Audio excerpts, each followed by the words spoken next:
Hi everyone, thanks for joining me once again. It's that time of the week again. It is story time. I've got 4 for you this week and hopefully you'll enjoy these.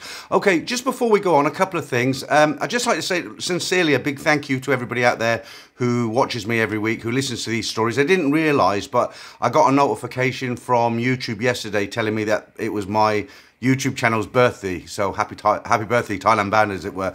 So I've been going for about 4 years now. I'm not the biggest Thai YouTuber out there. There's much bigger channels than me, but I'm quite happy with how it's going. I'm well over 50,000 subscribers now. I just plod along, do my own thing. There's no sort of fancy, no gimmicks or anything. I just read stories and do the odd video. So really, guys, thank you very, very much. Without you lot, obviously, the channel wouldn't have grown, and I'm still happy to carry on doing it. I make a little bit of money from it now as well. And I'll just keep going. As long as the stories keep coming in, I'll keep reading them out. The other thing I want to say is I get a number of people, plenty of support, but I get a number of people who write to me and they say, look, why do you give airtime to the namesayers? You know, the guys, these guys who complain your glasses are glaring, it puts me off, your shirt's too bright and all that sort of thing. I mean, really, I could just totally ignore them. Of course I could, but I just think 2 things. First of all, I think it's funny the things people complain about. And I had a complaint just yesterday, actually. The latest one is that my chair creaks a little bit too much. So to that guy, anyway, I just think it's important to, just to call people out and basically say, look, I don't care. If you don't like it, move on, without wanting to sound arrogant. It's just one of those things. I think it's funny, these comments. Some of them, I even had one guy a few months ago said he didn't like my hairstyle. I mean, for God's sake, get a life, as it were. Right, okay, we're not here to waffle on about naysayers. Let's get on with the stories. First story, and hopefully you'll enjoy this. สวัสดีค่ะ Hi Peter, this is not your man goes to Thailand and falls in love with a bar girl story. It's about my recent holiday to Thailand and mostly Hua Hin. Just observations I made and experienced since I was last there in 2018 before COVID. I went to Thailand in April this year for 2 months. This was my first trip to Thailand alone and as a single man. As I was married to a Thai lady for 10 years, this was my 15th trip to the best country on the planet, in my humble opinion, Thailand. I landed at the airport at 4:30 p.m. from Sydney, Australia, and I felt just like a 16-year-old teenager, and I'm 50 years old. I was so excited I forgot my favourite hat, Sheffield Tigers Speedway hat, at the immigration desk. I realised this when I was on the airport rail link going to Pattaya station. Stupid me, I also forgot to get changed into shorts and t-shirt at the airport to my condo. I had booked on Sukhumvit Soi 2. My condo had an entrance to Soi 4 where Nana Plaza is. I was tired from my trip, so I just went to 7-Eleven, got some snacks, some Leo beer and of course some ice. My plan was going to go to bed early because I was tired. I stayed there about 10 days, which for me was about 8 days too many. I know many people love Bangkok and Nana, but it's not for me. Before leaving Australia, I had booked a condo in Hua Hin for my remaining 6 weeks. The day before leaving Bangkok, I had booked a taxi from Bangkok to Hua Hin on the internet. It was only 1,600 baht, including tolls, which is a really good price. The next morning, the taxi turned up 30 minutes early, very unusual for Thais. The trip was good, the driver was nice, and he was a safe driver. We arrived at my condo building and I gave him 1,600 baht plus a 100 baht tip. I checked into my condo, then got taken up to my room. The room was amazing, clean, modern, a full-size fridge, microwave, kettle, a large 55-inch TV, a little balcony, and a washing machine. A separate bedroom with a queen-size bed, separate living room with a door. Absolutely amazing, perfect for me and an occasional friend. I unpacked and went to get something to eat. I checked out the pool area on my way out. Wow, I've struck the jackpot here. The place is called Marvist Condo. I paid 46 Australian dollars per night, which is such a bargain. That is 1,050 Thai baht or £23.60. It is located near Soi 80. It only takes about 1 to 2 minutes and you are on Soi 80, and it takes anywhere from 5 to 15 minutes depending on traffic to walk to the centre of town. I had lunch and I decided to go to have a walk to Soi Bintabat. Wow, so quiet. I was in Hua Hin in 2018 and tourists were everywhere. I went back to my condo, went for a swim, and about 6 p.m. went for dinner and decided to check out Soi 80. It was about 7 p.m. as I had never been to Soi 80 before, so I was excited and everything was new. I walked up Soi 80 from the 7-Eleven end. I think I made it up to the Red Lion bar and talked to a very beautiful lady. I also had a thirst quenching Leo with ice, of course, always with ice. I brought her a ladies' drink. As we were talking, I noticed I was the only Farang in the bar. I said to her, very quiet, no Farangs? She said, not many tourists come since COVID. I'm not lying, over the 6 weeks I was in Hua Hin, 80% of the bars I went into, I was the only Farang. It is both a good and a bad situation. Good because you have between 5 to 10 ladies in each bar to, well, invite a new friend back with you. Bad because the girls make no monies from the ladies' drinks, and sometimes you feel bad and you end up buying lady drinks for all of the girls and it gets very expensive. Anyway, after about 12 Leos, I went back to my condo to sleep.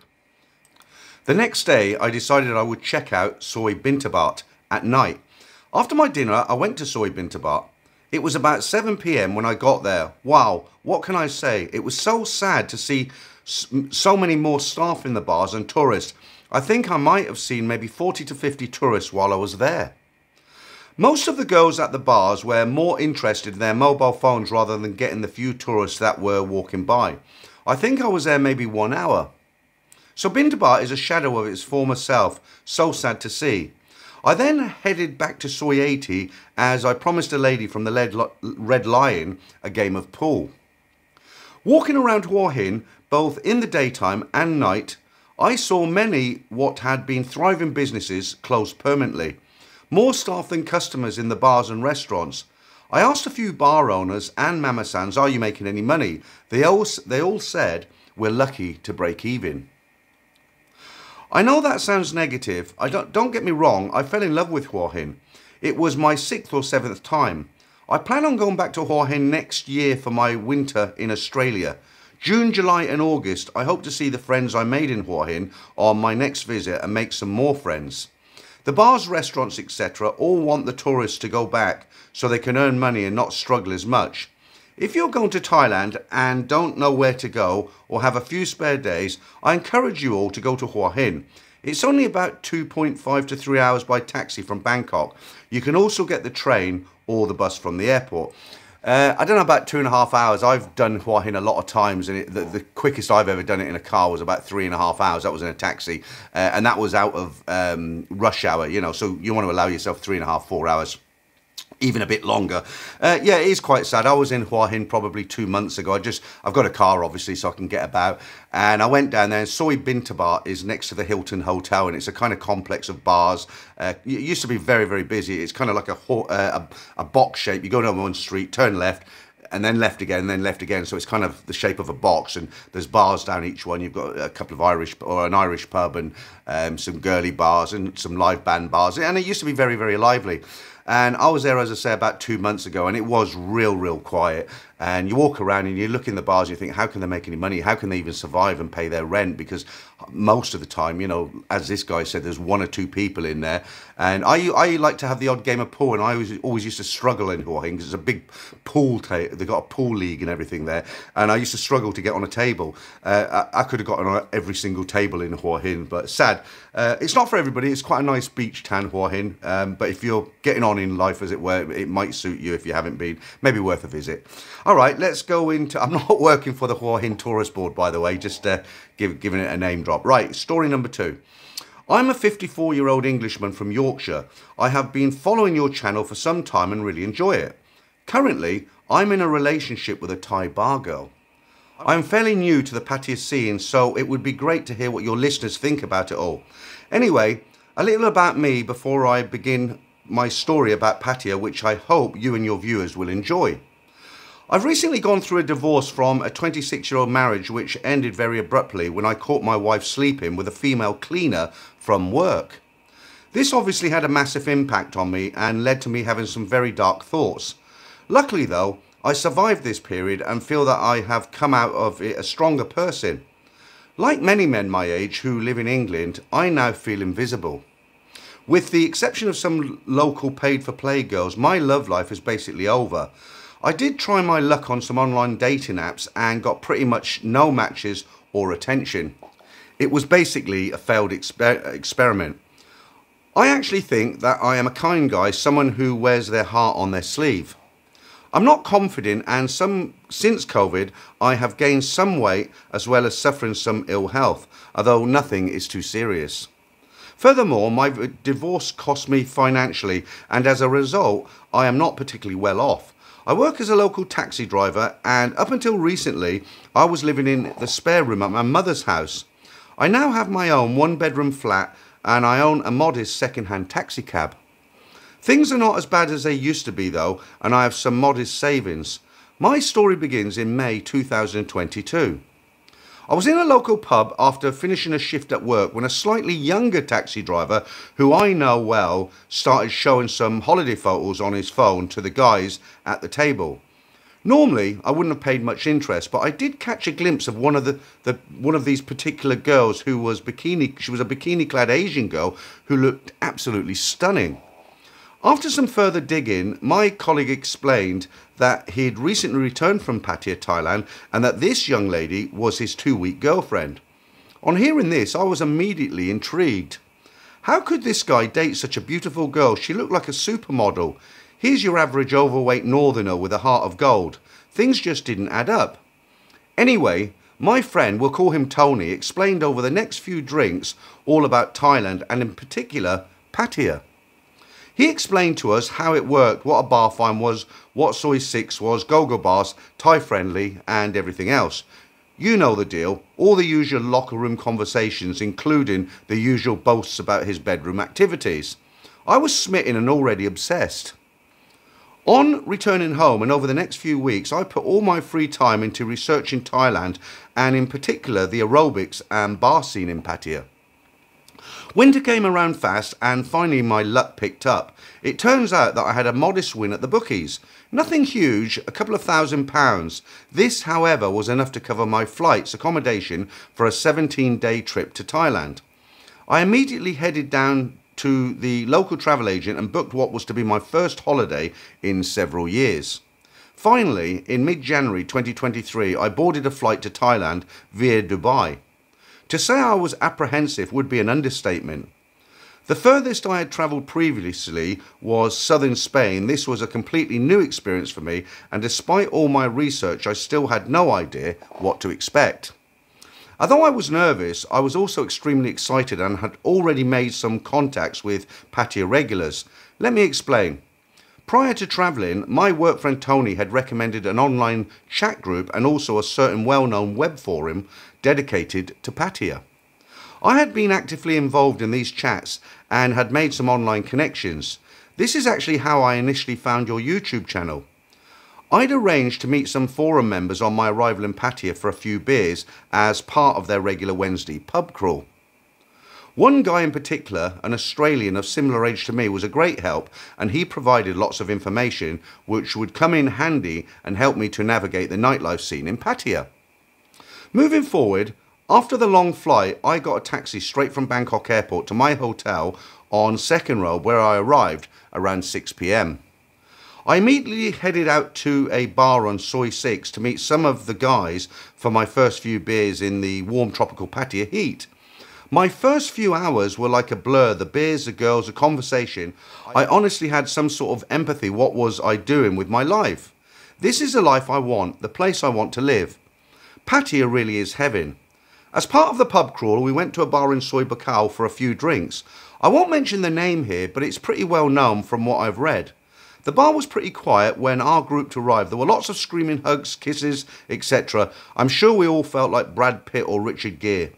I caught the eye of a small dark-skinned girl who immediately sat down with me and introduced herself as Dang. It turns out that Dang was 22 and from an area in the northeast of Thailand called Buriram. I believe many girls from the bar come from this area, including Dang's sister. Dang told me a lot about herself. She had only worked at the bar for 1 month and never really went with customers, explaining how she made her money from ladies' drinks. Over the course of the evening, I bought her several drinks. I think she was drinking tequila shots. Despite being only 5'1", she could really put them away. I also bought some drinks for her sister, who also worked in the bar, and I tipped her 500 baht to get some food as she didn't have any customers. I actually stayed at the same bar all evening. Even when the bar crawl moved on, I stayed put, playing Connect 4 and enjoying my time with this delightful young lady and her sister. I felt so happy with this girl. Everything about her felt so natural. The way she mopped the sweat from my brow, cuddled me and lightly sniffed my ears and nose. I've heard Thai women like to sniff you if they are attracted to you. Dang did this several times with me. A good sign. Anyway, around 1 a.m. I was feeling very tired from the long flight and needed some sleep. Dang said that as she really liked me, that she would come back to my room and take good care of me. I had read about this situation on the forums many times, so I knew roughly what to expect when she came back to my hotel. Dang raised her hand and the female bar manager came over to our table. It was then that I asked her if I could pay for her bar fine. When Dang heard this, she let out a scream and all the other girls high-fived her and cheered. I felt like a king. What an experience. The bar fine was about 600 baht and my bar tab was around 4,000 baht. Over the next few hours, things with this young lady were great. I won't go into detail, but suffice to say we both had the night of our lives. A gentleman never tells though, and I'm sure you can imagine what we got up to. Let me tell you a little more about Dang before I continue the story. I will summarise below. Her English is quite good. She explained that she had previously worked at a hotel reception in Pattaya. She says that she is genuinely attracted to older white men. She explained to me that she doesn't like thin or muscular men, as she says they are not cuddly. She doesn't like Thai men as she had a bad relationship previously. I think she was regularly beaten by her ex-boyfriend. Her ex still lives in Pattaya and constantly hounds her for money. She has one child who lives with her family in Buriram. She worked at the bar for 1 month. The focus on my entire trip now became about cementing my ongoing relationship with Dang, and over the next few days I would return to the bar around 4 p.m. and spend my evening playing Connect 4 and pool with her and buying the other bar girls ladies drinks, occasionally ringing the bell. At around 11 p.m. every evening I'd pay the bar fine and take Dan out for a late dinner at a nice Thai restaurant before heading back to the hotel room for a passionate aerobic session. In the early morning, Dang would return to her room to catch up on laundry, sleep and phone in her daughter. I'd pay her 4,000 baht for her taxi. As the days became weeks, Dang and I were falling in love and it pained me to leave her every morning. I offered her the option of staying with me all day, but she insisted that she needed to go back to her room. Despite this, I think Dang was on the level, and given the passion in our aerobics, she had fallen for me hard, often talking about marriage, kids and living with me in the UK. Sadly, my trip came to an end, and on the last day, Dang stayed with me all night and even waved me off in the taxi. This has to be the saddest moment of my life. We were both crying hard and we did a pinky promise to keep ourselves faithful until the next time we'll meet. On my return to the UK, we talk passionately every single day on Facebook and online. Dang doesn't ask for money, but I sent her daughter around 15 to 20,000 baht a month to help pay for her school costs. Dang is very grateful for this and sends me cute photos of her daughter from time to time. Currently, Dang is still working at the bar due to her relationship. She doesn't go with customers, choosing to stay put and earn cash from drinks and her other sideline selling t-shirts on TikTok. I have noticed that occasionally during the night her phone is switched off. She says that her phones are not allowed at work and the owner of the bar will fine her. I was a bit unsure about this, but I have given her the benefit of the doubt. Should I be concerned? Next month I will return to Thailand to see how things progress with her. I have brought a modest engagement ring and plan to ask her to marry me. Fingers crossed. I hope you enjoyed this short story about love in Pattaya. I'll do my best to keep you and the viewers updated, and it would be great to hear what they think about our relationship. When I read this story the first time, I thought, shall I be brutally honest and give my opinion, or shall I just say go and watch some stories? And, you know, I've decided to be brutally honest, so I hope the guy doesn't jump on a plane and look for me. No, I don't know. I mean, she might be okay, but you've got to look at the signs, haven't you? Okay, she's drinking tequila. Well, that's the bar girls drink to get as many as they can. 15,000 to 20,000 baht a month to send a daughter to school. Well, I can tell you honestly, families up in Isan, they live on kind of 10,000 baht a month. They all eat well, and, you know, the kids go to school and all the rest of it. Classic line, I don't go out with customers, I just have drinks. Another classic line, I've only been working in the bar a month. Another classic line, I've got a boyfriend who keeps hassling me, but I can't stay with you all day because I've got to go and do my laundry every day. I'm not going to say anything more than that because I don't want people to look at me and call me a know-it-all. I'm not. I might be wrong. But you've just got to look at the signs. Just analyse everything you've said in this story if you're watching this. Go back and watch some of the stories on this channel if you don't watch them already, and then make your mind up. You know, I mean, you might have fallen in love with her already, and you know, maybe it's going to be difficult. And again, as I say, I might be wrong. I'm just saying, look at the signs. So that's my honest opinion. I've been really, really honest with you. And if you know, if it upsets you a little bit, I do apologise, but I didn't want to whitewash it and come out with something that I didn't think was true. Okay, right. Let's go into our next story for the day. Right. Hi Peter, I love your channel and all you do. So here's my story from 2020. My story is probably one that will help newbies heading out to Thailand for the first time, as this story is about my first time there in January 2020. I did quite a bit of research before I went in terms of the bar scene and what to expect in terms of payment for aerobics and company, so I kind of knew what to expect. I arrived on the first evening at my hotel on Soi 4 in Bangkok at around 6 p.m. So full of excitement, I quickly unpacked, showered, changed, and off I went to visit the bars on Soi 4 with a view to heading to Nana Plaza. As I know that the girls in Hooters bars weren't pushy for drinks and weren't able to be bar fined, I decided to sit there to people watch with my first beer and ease myself into it slowly. The hostess greeted me with a big smile and she was a real 10, and I thought this month in Thailand is off to a great start. I sat at the front next to a guy who was English who was on his own too. We got chatting and amazingly it turned out we were from the same town near Northampton. He said he'd been going to Thailand for 10 years and offered to show me a few of the best bars in the area. We got in a tuk-tuk and despite being tourists, he knew the ropes and haggled the price from 300 baht down to 100 baht for a trip down to Soi Cowboy. That first encounter really taught me what the price of taxis, tuk-tuks and motorbikes should cost, and I made sure I always got the correct price from then on to not get ripped off. We headed along Soi Cowboy and the attention from the ladies was way more intense than I could have possibly imagined. It was like we were movie stars. Every single girl was calling out to us. We ended up in Crazy House, and if anyone who is listening to this story has been there, then they will be smiling at this right now. I'm sure one of the things I learned from that evening is that if you're good to the mama-san and maybe buy them a drink, they will treat you amazingly. I said to the mama-san that I will be in Bangkok and Pattaya for a month. I'd like to take different ladies each time I go in, if that's okay. She said, yes, of course it is. And I'm sure that on every visit, when she saw me walk in, the mama-san would tell the girls this so that none of them would lose face if I took someone else the next time.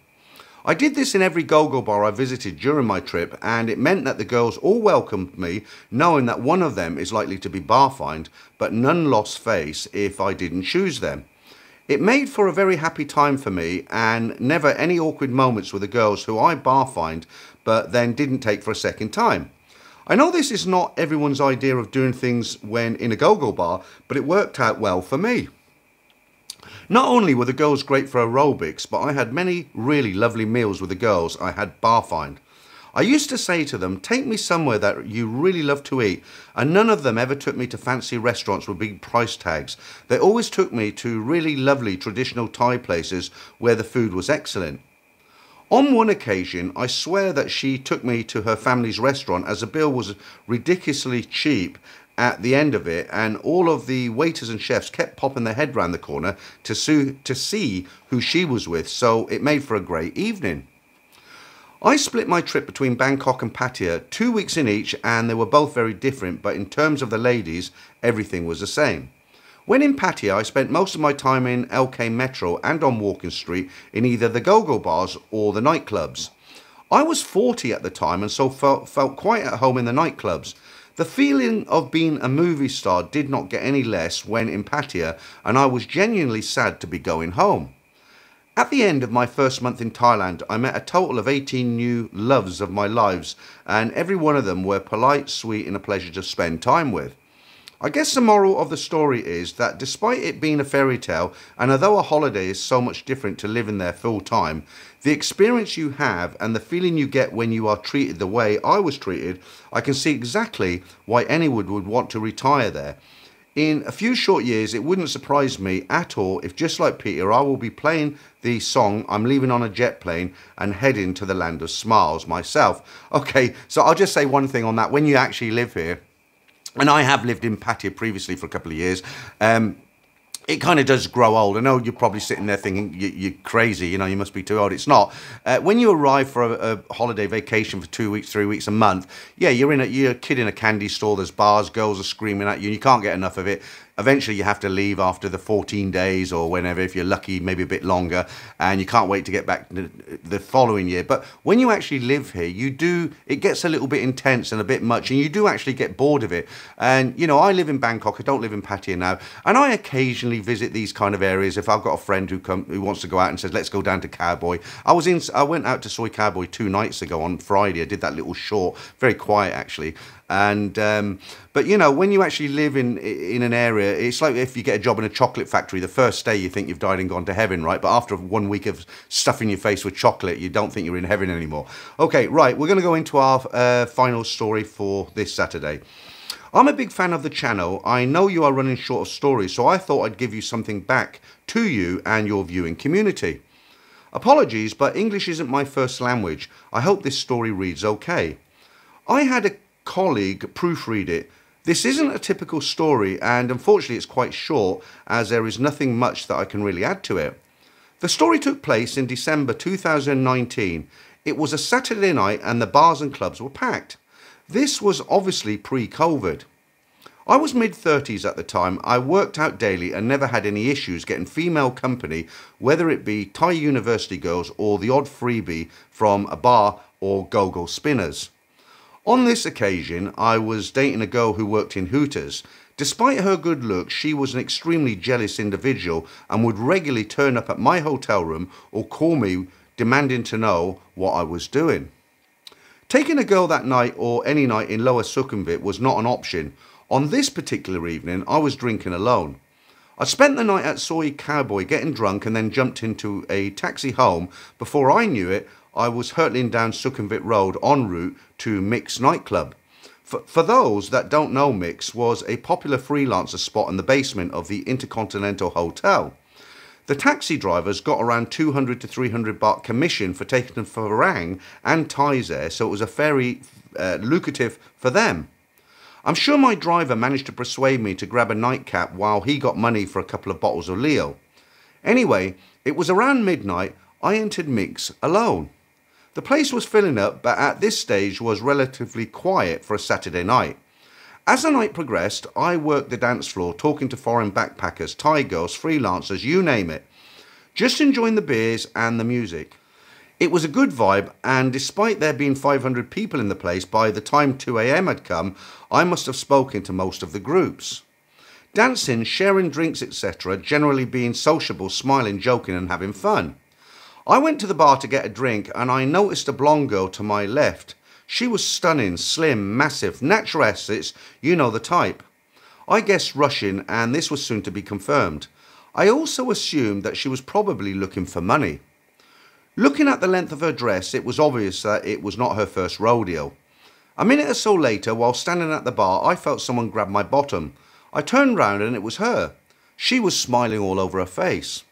I explained that while I thought she was stunning, that I was not on the lookout for some company, and I moved on. A few minutes later, she returned and started following me around the edge of the dance floor. She then approached and asked if I wanted to join her and share a bottle that she had just opened. I looked over at a table and she was sitting with 3 or 4 large, scary bouncer type guys and a few girls in the roped off VIP section. I passed, but she was insistent and grabbed my hand, leading me to the VIP section. I sat down with her, and over the next 20 minutes or so, the guys were being really friendly. They were drinking expensive champagne but happy to share. I must have had 2 or 3 glasses with them, and they were fairly inquisitive and not threatening at all. They actually seemed like nice guys. Was I mistaken? Perhaps this girl was genuinely interested in me after all. The Russian girl was now cuddling into me and getting quite close. I was still a little worried as the guys were massive, but they seemed nice enough, so I continued to sit and drink with them. The attention soon turned to me. The guys were trying to pair me off with the girl, but to be honest, I was pretty drunk by now and I wanted nothing to do with it. What I thought was a Russian money girl, not standing my current girlfriend, likely had eyes and ears in minks on a Saturday night for whatever reason. I decided to tell the Russian girl that I was gay, and while she was beautiful, I was simply not interested. I've got no idea why, but it's been a tactic that I've used in certain go-go bars previously if I didn't want female attention. It's actually saved me lots of hassle in the past.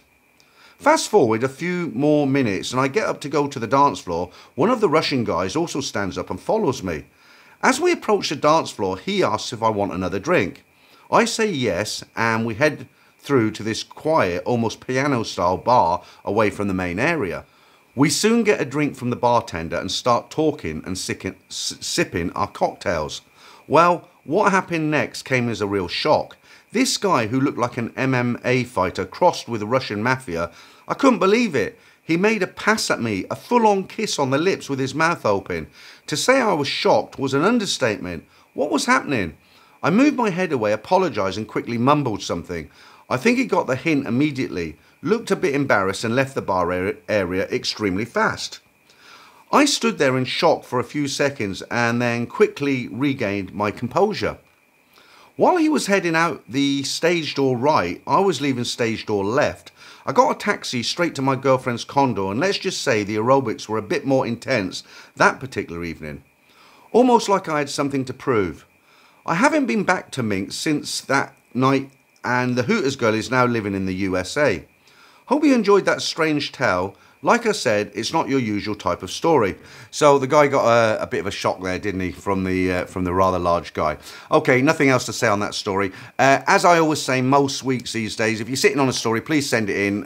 Always running short. I always seem to get a few trickle in the week just to keep me going, so that's great. But if you have got a story, as I always say, I'll change the names, make it anonymous, and hopefully you can enjoy your story on this channel. That's it for me until next Saturday, guys. Thanks very much for listening to these stories, and I'll catch you real soon.